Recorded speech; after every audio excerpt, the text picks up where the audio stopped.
कुल धन्य उमा सुनु जगत पूज्य सुपुनीत श्री रघुवीर परायण उपज विनीत। भगवान शंकर माता पार्वती कहते हैं, हे गिरजे, वह कुल वह परिवार धन्य है जहाँ भगवान राम का अनन्य उपासक भक्त उत्पन्न हो, और वह माता धन्य है जिन्होंने ऐसे पुत्र को जन्म दिया।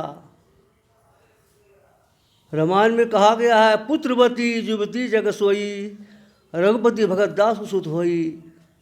वही माता पुत्रवती है जिनका पुत्र भगवान राम का अनन्य उपासक हो, भक्त हो। ऐसे कुल में हमारे पूज्य नादानुसंधान के योगी पूज्य सुभाषानंद जी महाराज का पदार्पण हुआ। वह माता कितनी धन्य होगी जिनकी कृपा से आज हम लोग 13 तारीख से ही सत्संग श्रवण कर रहे हैं और ध्यानाभ्यास भी कर रहे हैं।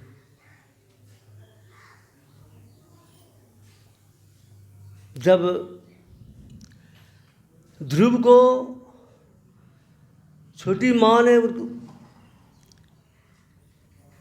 अपने पिता की गोद से उतार दिया तो वह रोती हुई अपनी माँ के पास गया। कहा, माँ, आज छोटी माँ ने मुझे पिता की गोद से उतार दिया है। तो माँ सुनीति जो थी वह योग करने वाली साधिका थी। उनने कहा, बेटा, इस पिता कौन पूछे, तुम परम पिता की गोद में बैठ सकते हो। तो वह कैसे होगा माँ, इसके लिए तुमको जंगल में जाकर तपस्या करना पड़ेगा। वह 5 वर्ष का बालक उसी समय निकल गया तपस्या करने के लिए। परमात्मा की विशेष कृपा हुई, संत का दर्शन हो गया। कौन थे संत? नारद जी महाराज। कहा, तान पाल कर रखा, ये ध्रुव तुम कहाँ जा रहे हो? कहा, मैं परम पिता की गोद में बैठने जा रहा हूँ। कि परम पिता गोद में कैसे बैठोगे तुमको न सदयुक्ति प्राप्त है, तुम छोटे बालक हो, जंगल में बहुत से जंगली जानवर हिंसक प्राणी रहते हैं, तुम वहाँ ध्यान नहीं कर सकोगे। कुछ भी हो, परमात्मा का भजन मुझे करना है। तो ठीक है, तुम दीक्षा ले लो। उनको दीक्षा मिल गई। ओम नमो भगवती वासुदेवाय का जा करके जंगल में ध्यान करने लगे, जाप करने लगे। करते करते परमात्मा की विशेष कृपा हुई। अंत में एक दिन खड़ा होकर के जब जाप कर रहा था, संपूर्ण सृष्टि की हवा ही रुक गई। देवताओं ने कहा, त्राहिमाम हो गया प्रभु, ये क्या हो रहा है? आप जाकर के भक्त को दर्शन दें तभी उसका कल्याण होगा। यहाँ खड़े हैं ध्यान अभ्यास में, अभ्यास कर रहे हैं, परमात्मा साक्षात्कार अपने अंदर में कर रहे हैं। भगवान पहुँचे वहाँ, देखते हैं यह जो है पूरे एकदम समाधिस्थ है। उन्होंने अपना रूप दिखाया, तब उनकी समाधि टूटी। कहा, पुत्र, तुमको छोटी माँ उतार दिया था और कहा था जाओ हमरे कोख से जब जन्म लेना तब तुम पिता गोद में बैठ सकते हो, और तुम मेरे गोद में बैठ जाओ। देखिए उस ध्रुव को क्या किया, पिता की गोद में, परम पिता गोद में बैठ गए, और उसको क्या मिला? कहा, जाओ तुम अभी राजकाज करो, राजकाज करने के बाद तुम ध्रुवलोक की वासी बनोगे। वही ध्रुव तपस्या करके परमात्मा का साक्षात्कार हो गया उनको, होकर के उन्होंने राजकाज संभाला। अपने भाई उत्तम के साथ में उन्होंने राजकाज को संभाला। और जब जाने का समय हुआ तो मृत्यु आई। का मेरे पीठ पर पैर रखिए और रख करके अपने पुष्पक विमान पर चढ़ करके आप ध्रुवलोक को जाइए। देखिए जब वे जाने लगे उनको चिंता हो गई। क्या चिंता हो गई? मेरी माँ सब कहाँ है, वो कैसे है? तो उनको दिव्य ज्ञान हुआ।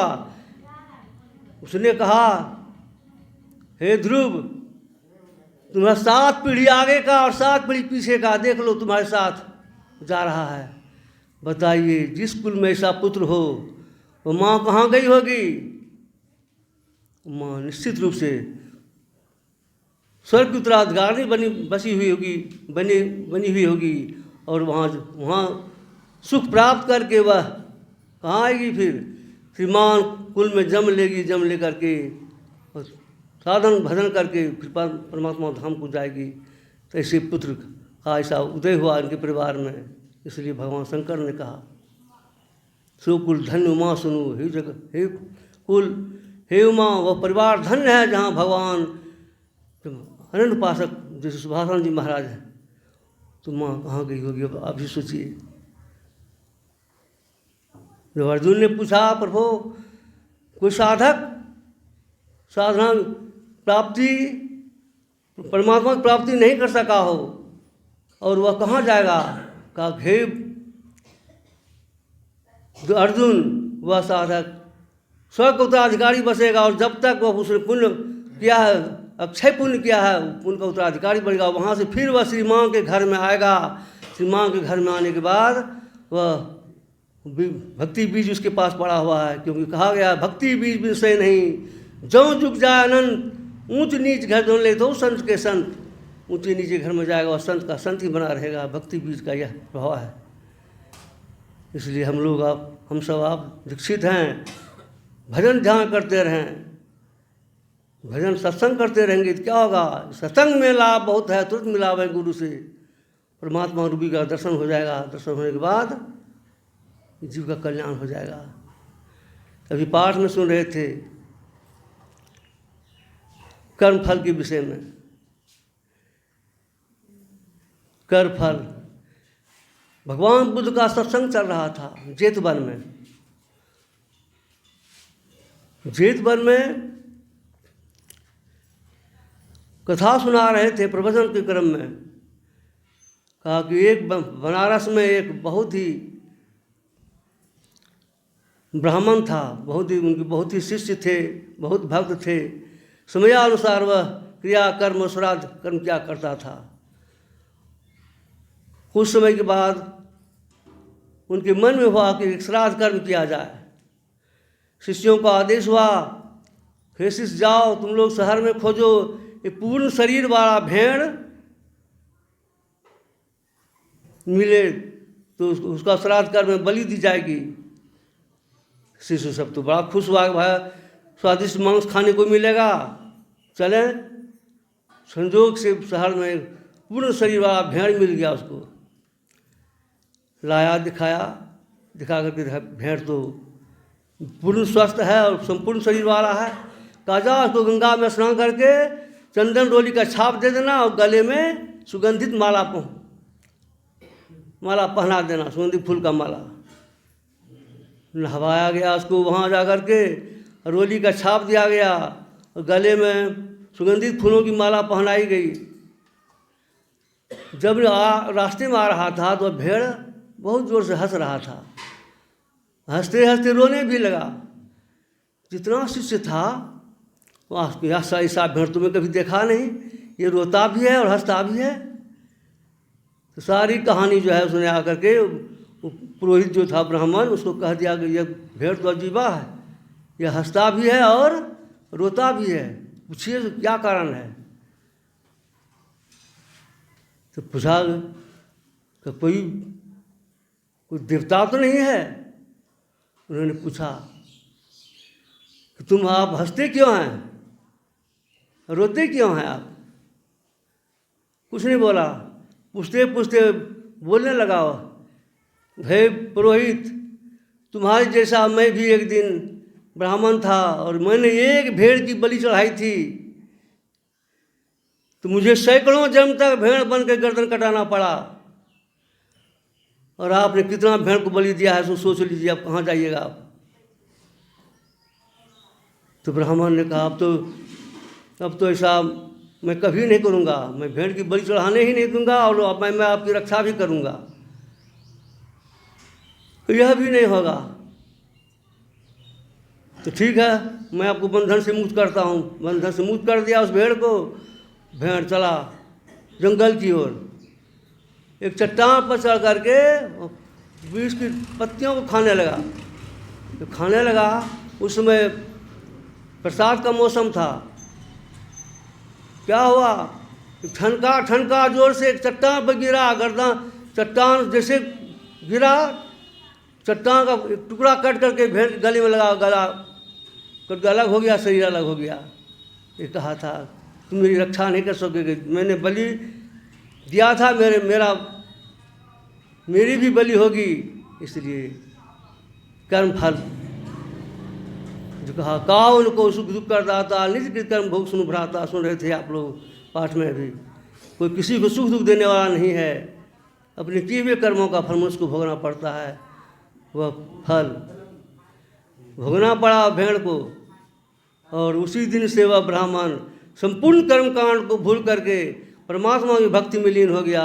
लीन होकर के दीक्षित होकर के संतों की सेवा में तल्लीन रहने लगा। इसलिए मैं निवेदन करूंगा कि कर्म, सत्कर्म क्या है? कहा उनको सुख दुख दाता निज कृत भोग सुन भ्राता। कोई किसी को सुख दुख देने वाला नहीं है। अभी सुन रहे थे अब पूर्वक्ता के मुखारबिंद से, यहाँ तक कि भीष्म पितामह को कर्म फल का भोगना पड़ा, महाराज धृतराष्ट्र को कर्म फल भोगना पड़ा, भगवान विष्णु को कर्म फल भोगना पड़ा। नारद जी ने क्या कहा था, जिस तरह मैं पत्नी वियोग में तड़प रहा हूँ, वैसे आप भी पत्नी वियोग में तड़पोगे। यही बांदर भालू जो मेरा मुंह दिए हो बांदर भालू का, यही बांदर भालू तुम्हारी मदद करेगा। देख लीजिए, इसलिए कर्म फल राधे की वाणी में है, ये मानुष देश मैया मैं करूँ परमेश्वर में प्यार, कर्म धर्म को जला खा कर देंगे तुमको तार। ये मानव शरीर में अच्छे कर्म कीजिए, सत्कर्म कीजिए। सत्कर्म क्या है? परमात्मा की भक्ति। दे धरे कर यही फल भाई, भजिए राम सब काम भियाई। संपूर्ण कामनाओं को त्याग करके भगवान का भजन कीजिए। इसी में हम सदगति है, मुक्ति है। ये दो शब्दों के साथ मैं अपनी वाणी विराम देता हूँ। बोलिए प्रेम से श्री सद्गुरु महाराज की जय।